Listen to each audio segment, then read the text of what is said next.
Well, welcome to Vintage Farmhouse Antiques, and in front of you here we've got three absolutely splendid antique English willow transfer printed ironstone platters.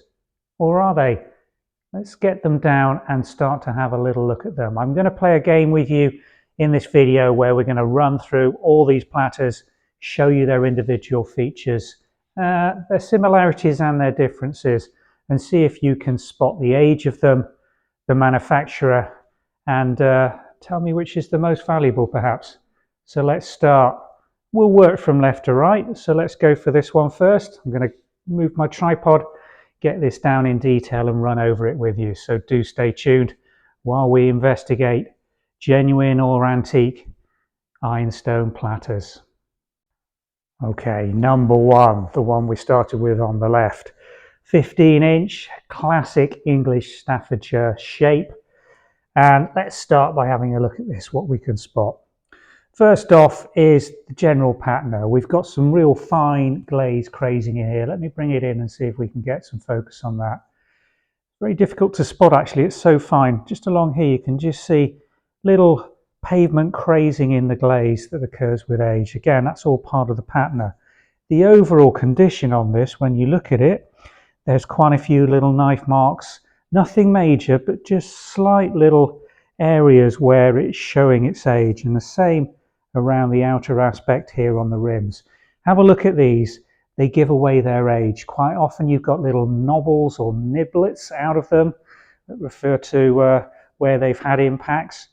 And then if we turn it over and have a look at the base, again, you're looking for wear and patina around here. And you're looking for some maker's marks. We're going to come to these in more detail and run through these at the end. But again, nice large blue printed mark, improved stone china. There's one clue. Look at this combing that's occurred on the base. Again, characteristics from certain factories and production. And again, you're looking for kiln stand marks on the base where it's been fired. And this has got them circumferentially around the outer aspect here, 3 of them. It's got some wear on it. That gives away some idea that it's an old piece. Look at here where the glaze has gone on this top surface, just in this corner where it's been worn over the years from being in contact with other platters, probably in a graduated set. And again here, a little imperfection, but absolutely part of this platter's pattern, where there's been an air bubble in the glaze that's lifted off and cracked away during firing, taking the transfer design with it. Also look at the elements of the pattern that have been used. Quality was everything in production in these early production periods. So the transfer block work, look for things like the round elements in the outer rim design here. See, these are quite characteristic. We'll point those out on the other pieces we're going to show you. But all the elements should be in there of the blue willow pattern. So you've got the fence, the bridge with 3 characters going over it, the willow tree, temples, and the 2 birds, all of which need to be present for this to be a willow pattern design as opposed to temples or brocoli design where different elements were taken and used. So that's platter number 1. Do you think it's old? Do you think it's genuine? How old do you think it may be? Let's move to number 2. Okay, platter number 2, the middle one in the 3 that we started this video with, a substantially larger, not much larger. This is only 16-inch from end to end as opposed to 15.25 on the previous one. The weight is something else that I can't really transfer to you into a video presentation when you're not lifting these things up, but ironstone is heavy. And you know by lifting these things that it's made of ironstone and not earthenware or porcelain. Again, looking at this transfer, a much brighter blue and crisper transfer design, this one. Same elements of the blue willow design, 3 figures on the bridge, the little picket fence, temple, 2 birds. Same elements in the border design with the hatching, the little round dots all around the edge, and it's the same shape, just a size up. But a much brighter, more crisper design. Little bit of smudging here, just again picks up some of the manufacturing process. It's quite normal in blue willow, particularly around the rim decoration, to have clearly identifiable areas where the pattern is just cut and doesn't really match up particularly well. So let's have a look at the rear of this one. Well, before we do that, let's just have a look at the front.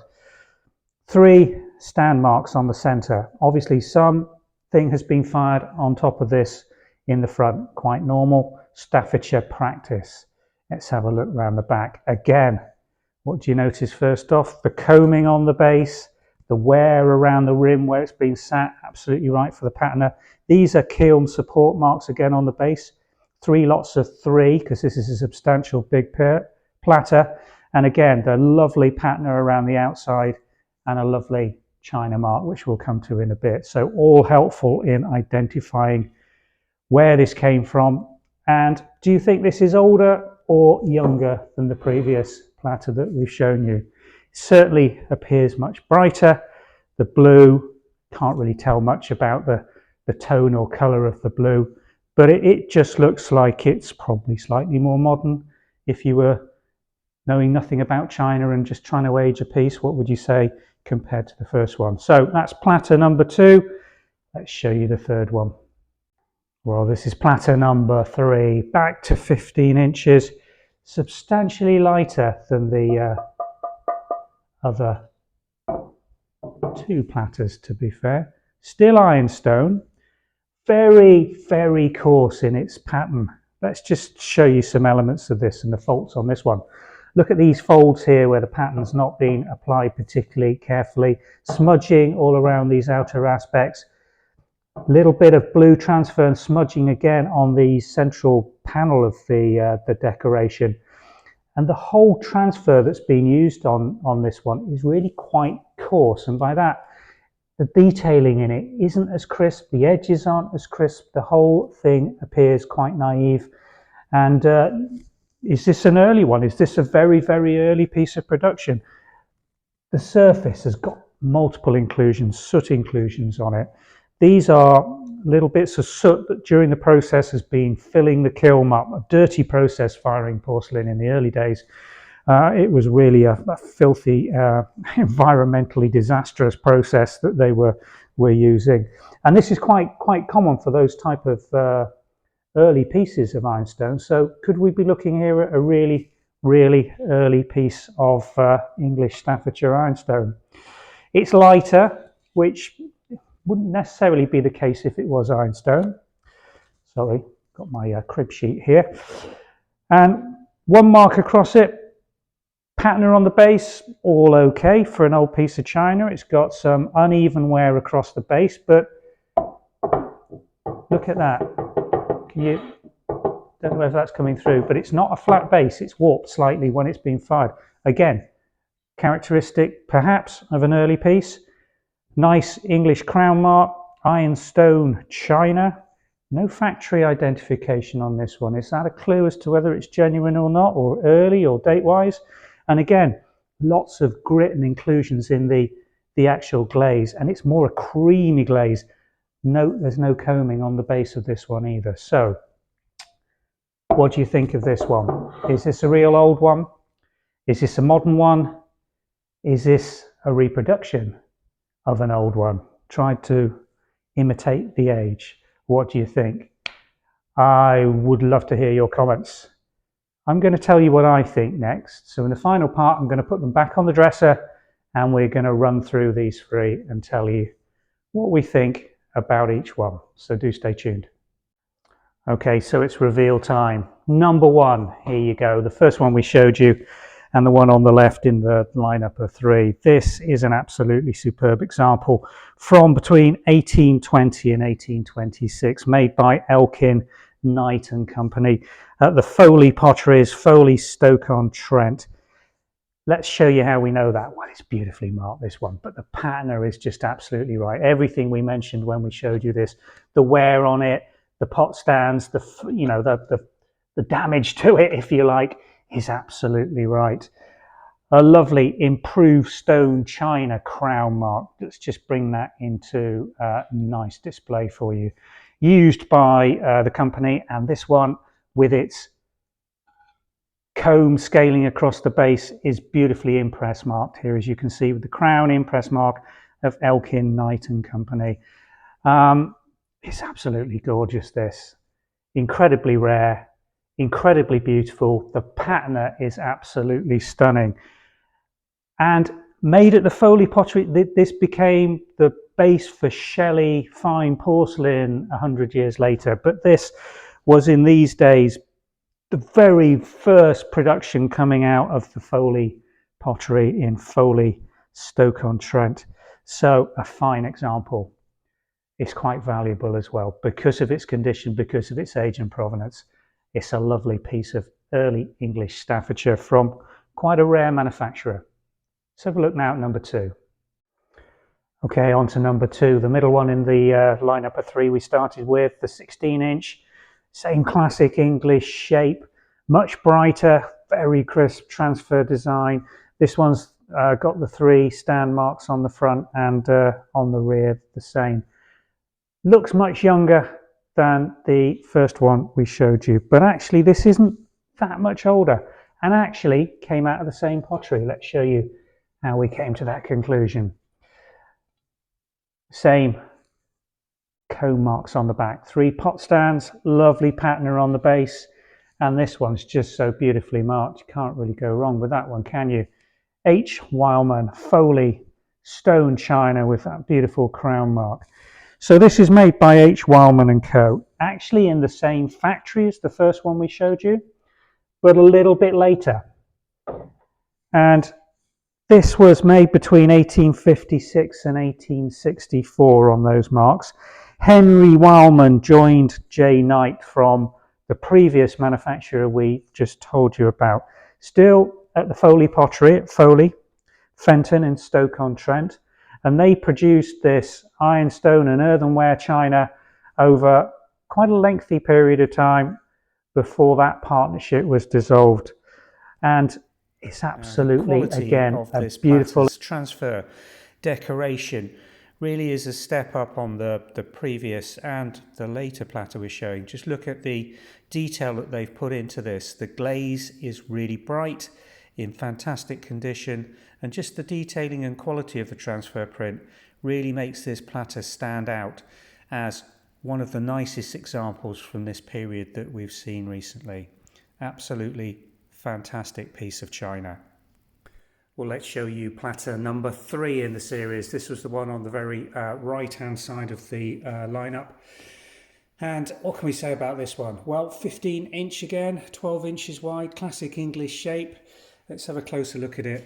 We've got quite a few of these folds in the transfer which initially make it look like, well, they weren't taking that much care when they were producing this. Look at this, a little tear in the transfer here, a little bit of transfer of the cobalt blue onto this area where it shouldn't be, and loads of finger marks here where people have been handling this and transferred part of the pattern.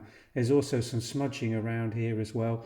A lot of grit and what is actually soot actually in the glaze where this has been fired. Now you may look at all that and think, well, this is not going to be of any great value or age, but when you get close up and have a look at the pattern on it, you can see a load of little tiny knife marks across here. The glaze is all palpable. The transfer design itself, not particularly fine or detailed, quite blurry in its design, and the detailing here, it's just not crisp. I think that's the best way of describing this. And again, some of the detail in the rim design here, these little circles, if you compare those to the circles and detail in the transfer design on the other two, you just see that this is a coarser general piece of ironstone. Now let's have a look at this mark. It really doesn't give much away, and these is where things start to get a little blurry in terms of who was using these marks. There's very little reference material in terms of being able to say too much about this with any definity, but the only company around this period that we think was using the Ironstone China branding with the English crown and banner symbol like that was Ashworth's. We think this is probably, from the pattern of the general demeanour of this platter, with the nature of the colour, the little grit bits, the soot inclusions and multiple inclusions in here, and the fact that it's just not that fine. This was probably manufactured at a period, how can we put it, mass production. The market had moved from those earlier two platters we've just shown you. This is probably somewhere between 1860 and 1890 when they were competing in an absolutely cutthroat market, and they were just knocking these things out as cheaply and as quickly as they could. And a lot of the factories were producing, Blue Willow was mass produced by multiple Staffordshire production facilities, and not just Staffordshire. They were competing in a national marketplace. There was something to be said with not putting your factory stamp on the back so you could compete with the leading brands or people that were advertising on their brand. This was mass market, mass production, not particularly high quality control going on, as you can see with this, but we still think this is an antique Ashworth ironstone, probably made in, well, 1860 to 1890 is probably around the right period for this one, and everything about the condition suggests that. Shelton, Stoke-on-Trent, it's not going to be the most valuable platter in this range, although it's got the age. It's still, you know, good late Victorian piece with antique patina and in good condition, because there's no definitive factory or manufacturer here in terms of listing this absolutely as Ashworth's. It's going to be of lower value than the previous two platters we've shown you, where you've got that defined manufacturing period from the stamps and data that the factory have put on the back. But nonetheless, a very good quality, gorgeous piece of antique blue and white. And some people just love the naivety of this, the fact that it's a coarse piece, that it looks so old, that it's got all these soot marks and inclusions in the glaze. Some people just absolutely love that, and you look at it and you do think, oh, this is a genuine antique piece, and it is. Thanks for watching.